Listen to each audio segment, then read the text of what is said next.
La plupart des souffrances humaines ne viennent pas de ce qui arrive. Elles viennent de ce que nous refusons d'accepter.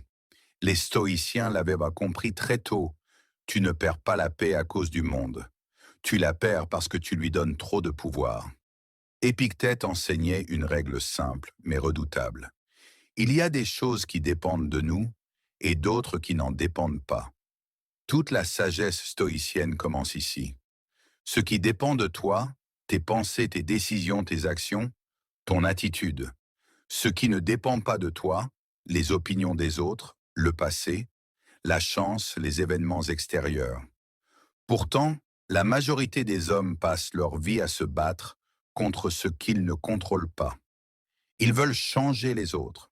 Ils veulent contrôler le résultat. Ils veulent forcer la reconnaissance. Et plus ils forcent, plus ils se fatiguent. Sénèque disait « Celui qui souffre avant qu'il ne soit nécessaire, souffre plus que nécessaire ». Le contrôle de soi n'est pas une faiblesse.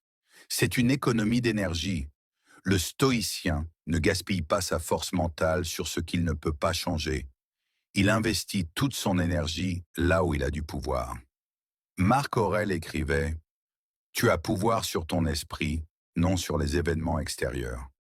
Réalise cela et tu trouveras la force. » Voilà le secret. Le monde peut être injuste, les gens peuvent être ingrats, les circonstances peuvent être dures, mais ta réaction t'appartient. Et celui qui maîtrise sa réaction reste libre, même dans l'adversité. Le contrôle de soi, ce n'est pas réprimer, ce n'est pas nier ses émotions, c'est les observer sans leur obéir. La colère apparaît, la peur apparaît, la frustration apparaît. Le stoïcien dit « Je te vois, mais tu ne me commandes pas ». Beaucoup confondent en un contrôle de soi et froideur. C'est une erreur. Le stoïcien ressent, mais il ne se laisse pas diriger. Il agit selon la raison, pas selon l'impulsion. Épictète disait « Si tu veux être invincible, ne combats que des batailles que tu peux gagner. » Et la bataille la plus importante se livre à l'intérieur. Chaque jour, tu as un choix silencieux. Réagir ou réfléchir, accuser ou assumer, te plaindre ou avancer. Le contrôle de soi commence dans ces petits choix invisibles. Personne ne te félicite quand tu te maîtrises.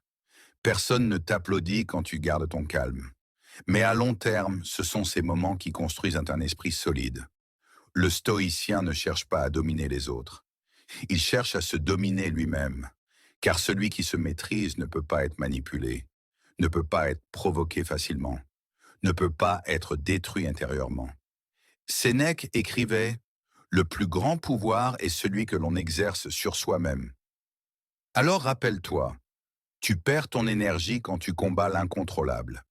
Tu gagnes en puissance quand tu maîtrises ce qui dépend de toi. Le monde restera imprévisible, mais ton esprit peut devenir stable. Et cette stabilité est une force que peu possède. Si tu comprends vraiment le contrôle de soi, tu comprendras ceci.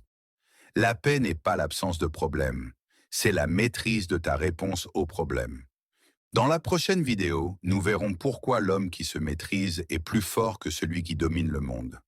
Reste constant, reste sobre, reste discipliné, car la vraie puissance commence à l'intérieur.